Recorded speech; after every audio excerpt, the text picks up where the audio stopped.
Giambologna's Rape of the Sabine Women dominates the loggia here in Piazza della Signoria. It is a remarkable work of art, but what makes it all the more interesting is the fact it's carved from one single block of marble. Across the city at the Accademia Museum, a restoration project has been undertaken to revive a model.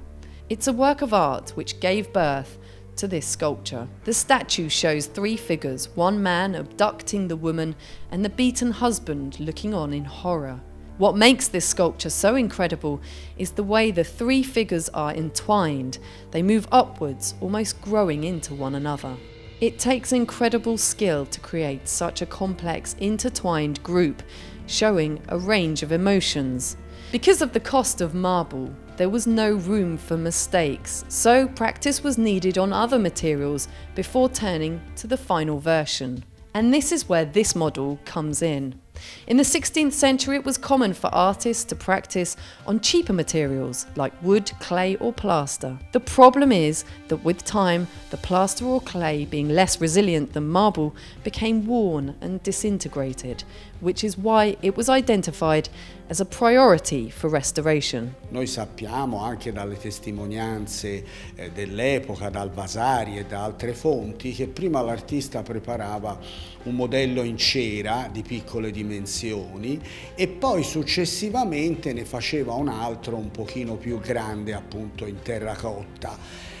Di queste proporzioni così grandi, praticamente uno a uno, cioè delle stesse dimensioni di quelle che sarebbero state poi le dimensioni dell'opera finita, ne conosciamo davvero pochi, quindi si tratta di una rarità assoluta, perché è chiaro con questi materiali poi è immaginabile, no, che andassero perduti, deteriorati anche dopo breve tempo.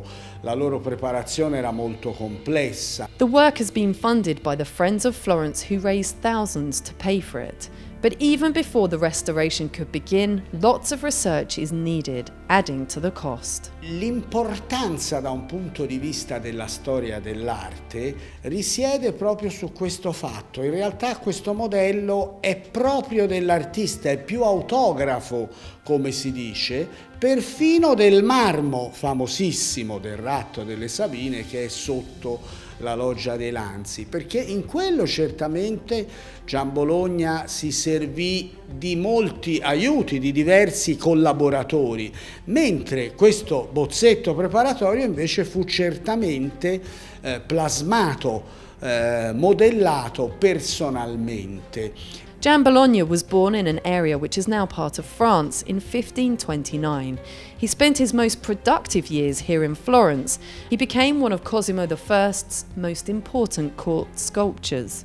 So much so, it's believed he wasn't allowed to leave the city for fear that he would be employed by the Habsburgs. And so, in 1608, aged 79 years old, he died here. This project has ensured his contribution to the arts world has been preserved so many more people can enjoy his talent for decades to come.